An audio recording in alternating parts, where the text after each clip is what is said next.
Hello, അസ്സലാമു അലൈക്കും. എല്ലാവർക്കും അന്നൂസ് കിച്ചൺ ലാബിലേക്ക് സ്വാഗതം. ഇന്ന് നമുക്ക് ബ്രെഡ് വെച്ചൊരു അടിപൊളി സ്നാക്സ് ഉണ്ടാക്കി നോക്കാം. വളരെ എളുപ്പത്തിൽ ഉണ്ടാക്കാൻ പറ്റുന്നതാണിത്.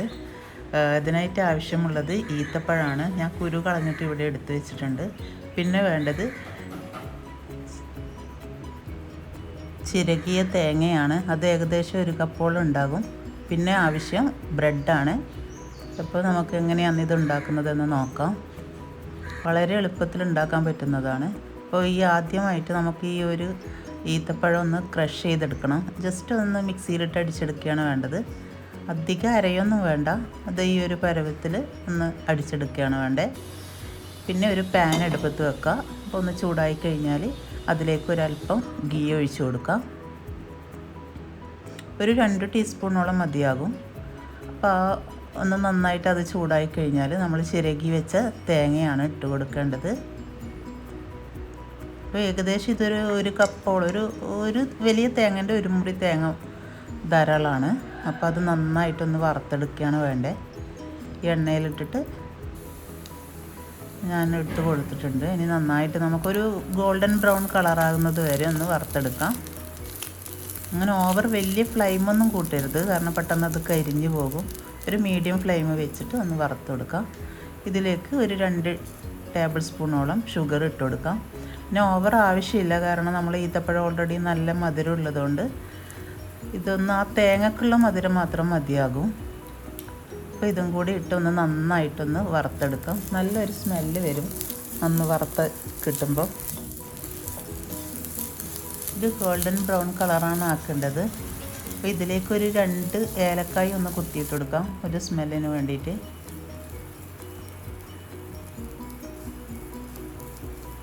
അപ്പോൾ ഇവിടെ ഏകദേശം എൻ്റെ തേങ്ങ ഒക്കെ റെഡി ആയിട്ടുണ്ട്. ഇനി ഞങ്ങൾക്ക് ക്രഷ് ചെയ്ത് വെച്ച ഈത്തപ്പഴം ഇട്ട് കൊടുക്കുകയാണ് വേണ്ടത്. ഇതും കൂടി ഇതിലേക്ക് ഇട്ടിട്ട് നന്നായിട്ടൊന്ന് മിക്സ് ചെയ്തെടുക്കണം.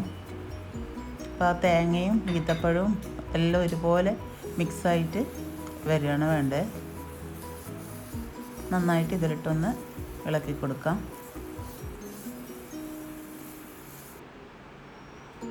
അപ്പോൾ നമ്മുടെ മസാല റെഡി ആയിട്ടുണ്ട്. ഇനി ഇതിലേക്ക് കുറച്ച് നട്ട്സ്, കാഷ്യൂ ആണ് ഞാനിപ്പോൾ എടുത്തിട്ടുള്ളത്. അതൊന്ന് ചെറുതായിട്ട് മുറിച്ചിട്ട് ഇതിലിട്ട് കൊടുക്കാം. കാരണം ഓവർ വലിപ്പമായി കഴിഞ്ഞാൽ നമുക്ക് അത് റോൾ ചെയ്യുമ്പോൾ ബുദ്ധിമുട്ടുണ്ടാകും. മസാലയൊക്കെ ഇപ്പോൾ റെഡി ആയിട്ടുണ്ട്. ഇനി നമുക്കിത് ഒരു ക്യൂബ് പോലെ ഉരുട്ടിയെടുക്കുകയാണ് വേണ്ടത്. ഒരു പാറ്റേൺ ഷേപ്പിൽ നമുക്കെല്ലാം ഇതുപോലെ ആക്കിയെടുക്കാം.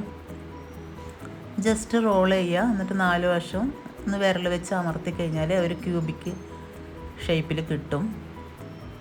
അപ്പോൾ അതാകുമ്പോൾ നമുക്കൊരു കവർ ചെയ്ത് കഴിഞ്ഞാൽ കാണാനൊരു രസം ഉണ്ടാവും. ഈ ഒരു മോഡലിൽ നമുക്കെല്ലാം റോൾ ചെയ്ത് വെക്കാം. ആദ്യമായിട്ടാണ് എൻ്റെ അന്നൂസ് കിച്ചൺ ലാബ് കാണുന്ന ആരെങ്കിലും കൂട്ടുകാരുണ്ടെങ്കിൽ ഒന്ന് സബ്സ്ക്രൈബ് ചെയ്ത് സപ്പോർട്ട് ചെയ്യണേ. കൂടെയുള്ള ബെല്ലൈക്കൺ കൂടി ഒന്ന് എനാബിൾ ചെയ്ത് വെച്ചാൽ ഇനി ഞാനിടുന്ന എല്ലാ വീഡിയോസും നിങ്ങൾക്ക് നോട്ടിഫിക്കേഷൻ ലഭിക്കും. ഇനി ഞങ്ങൾക്ക് ഈ ബ്രെഡ് ഒന്ന് സൈഡൊക്കെ കട്ട് ചെയ്ത് ശരിയാക്കി എടുക്കാം. പിന്നെ ബ്രെഡിൻ്റെ ആ ഒരു മൊരിഞ്ഞ ഭാഗം കട്ട് ചെയ്ത് മാറ്റുകയാണ് വേണ്ടത്.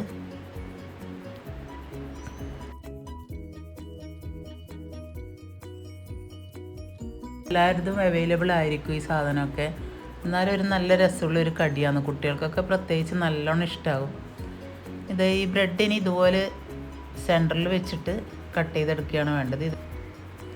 നമുക്കിതുപോലെ ബാക്കിയുള്ളതെല്ലാം റെഡിയാക്കി എടുക്കാം. ഇനി വേണ്ടത് കുറച്ച് പച്ചവെള്ളമാണ്. സാധാ വെള്ളം എടുത്തിട്ട് നമുക്ക് ഇതൊന്ന് ഡിപ്പ് ചെയ്ത് കൊടുക്കാം. അപ്പോൾ ഓവർ ഡിപ്പാകാൻ പറ്റില്ല, ജസ്റ്റ് ഒന്ന് നനച്ചിട്ട് അതിൽ വെള്ളം ഒന്ന് കളഞ്ഞിട്ട്, അപ്പം നമുക്ക് ഈ ബ്രെഡ് നന്നായിട്ട് പരന്ന് കിട്ടും.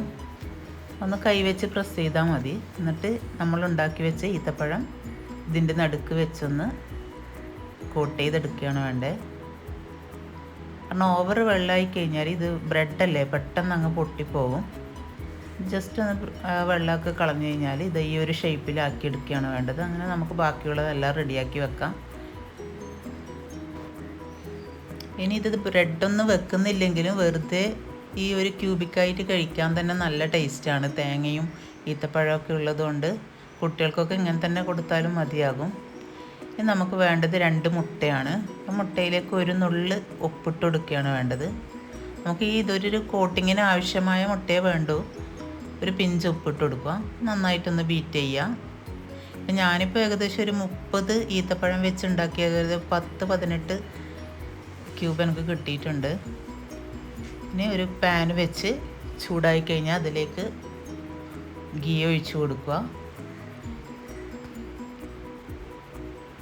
ഓവർ എണ്ണ ഒന്നും വേണ്ടാത്തതുകൊണ്ട് നമുക്ക് കഴിക്കാൻ നല്ല ടേസ്റ്റാണ്. ഇനി ഇത് മുട്ടയിലേക്ക് മുക്കിയിട്ട് ഫ്രൈ ചെയ്തെടുക്കുകയാണ് വേണ്ടത്. സാധാരണ നമ്മൾ ബ്രെഡൊക്കെ പൊരിച്ചെടുക്കുന്ന അതേപോലെ ചെയ്തെടുക്കുകയാണ് വേണ്ടത്. ഡീപ്പ് ഫ്രൈ ഒന്നല്ല. അതുകൊണ്ട് തന്നെ അങ്ങനെ ഓയിലൊന്നും വേണ്ടാത്തവർക്ക് നല്ലൊരു കടിയാണിത്. പെട്ടെന്ന് ഉണ്ടാക്കിയെടുക്കാനും പറ്റും. ഇനി ഇതെല്ലാം 4 ഭാഗവും മൊരിഞ്ഞ് വരുന്നതനുസരിച്ചിട്ടൊന്ന് തിരിച്ചിട്ട് കൊടുക്കാം. അപ്പോൾ നമ്മളുടെ ബ്രെഡ് വെച്ചിട്ടുള്ള ഈ ഒരു കടി റെഡി ആയിട്ടുണ്ട്. നമുക്കൊരു സേവിങ് പാത്രത്തിലേക്ക് മാറ്റി കൊടുക്കാം. അപ്പോൾ എല്ലാവരും ഇതൊന്ന് റമദാനിൽ ട്രൈ ചെയ്ത് നോക്കണം. അതുപോലെ തന്നെ നിങ്ങളുടെ വിലയേറിയ കമൻറ്റുകൾ അറിയിക്കുകയും വേണം. ഞാനിനിയും പുതിയ റെസിപ്പിയുമായി വരുന്നത് വരെ സ്റ്റേ ട്യൂൺ. അസ്സലാമു അലൈക്കും.